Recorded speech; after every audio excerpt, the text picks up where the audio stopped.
Welcome to the Explainer. Now, if your world is built on traditional databases, rows, columns, centralized servers, then get ready for a little bit of a paradigm shift.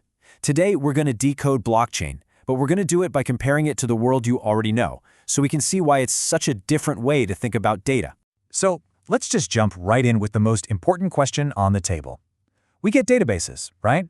So what makes a blockchain so fundamentally different? What's the big deal? To really answer that, we kind of have to shift our perspective a little. The best way to start is to stop thinking of blockchain as a replacement for a database and instead see it as a completely new type of ledger, one with its own very unique set of rules. At its absolute core, a blockchain is just a digital record book. But here's where the magic is.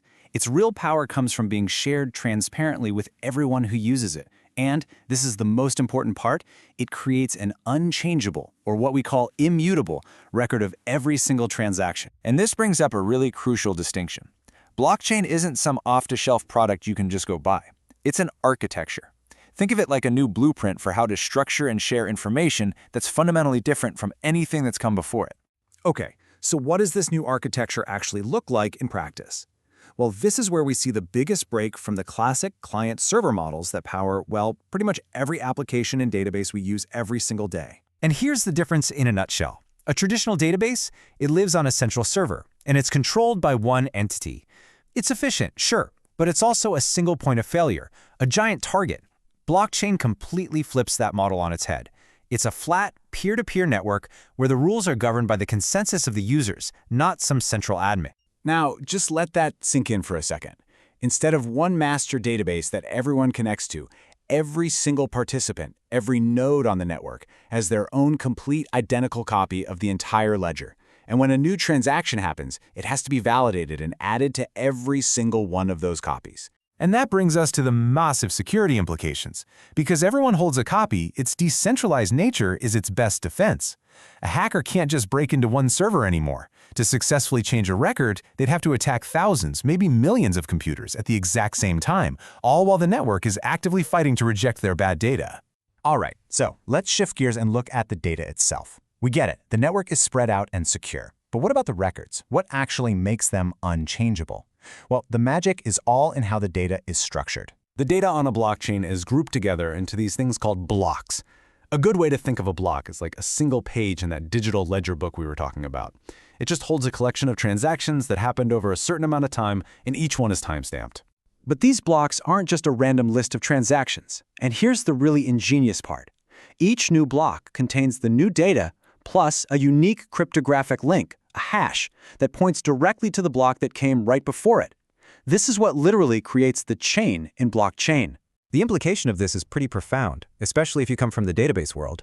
We think in terms of CRUD, create, read, update, and delete. Well, with a blockchain, you can basically forget about the U and the D. It's essentially an append-only system. Once a block is verified and added to that chain, it cannot be changed or removed. It's permanent. So that brings us to the final piece of our puzzle, that cryptographic link we just mentioned. How does this digital fingerprint actually work to secure the chain and make the whole thing unchangeable? It all comes down to this really powerful tool from cryptography called a hashing algorithm. Think of it like a data blender. You can throw any digital file in there, a document, a picture, a single word, it doesn't matter how big or small, and it spits out a unique digital fingerprint called a hash that's always the exact same length. But, and this is crucial, it's a one-way street. You can't take the hash and work backward to figure out what the original data was. So these hash functions have some very special properties that make them perfect for security. For one, they're deterministic. The same input will always create the exact same output. But crucially, they also have what's called pre-image resistance. It's a fancy term, but it just means it's practically impossible to look at the hash and guess what the original data was. It really is a one-way street. To really make this click, let's just see it in action. We're going to take this classic sentence as our input. So when we run that sentence through SHA-256, which is the algorithm Bitcoin uses, we get this unique 64-character string. This is its digital fingerprint. If we ran that exact sentence through the algorithm a million times, we would get this exact same hash every single time. Okay, but now, watch what happens if we make a tiny, almost unnoticeable change to our original sentence. We're just going to change the D in dog to a C. And boom, look at that. The new hash is completely, totally, unpredictably different. This is something called the avalanche effect. One tiny change in the input creates a massive, chaotic change in the output. And this is why the ledger is immutable. This is the whole secret. Remember, each block contains the hash of the one before it. So if a bad actor tried to alter a transaction in, say, block 10, the hash of block 10 would completely change because of that avalanche effect. And that would instantly break the chain because the new hash wouldn't match the one that's stored in block 11. The entire network would immediately see this broken link and just reject the tampered version of the chain. It's brilliant. So as we wrap this up, let me just leave you with this thought. We've just explored a system that lets us create a trusted, unchangeable record of information without relying on a central bank or a government or a big corporation to be the middleman. So the question becomes, what new possibilities does that unlock?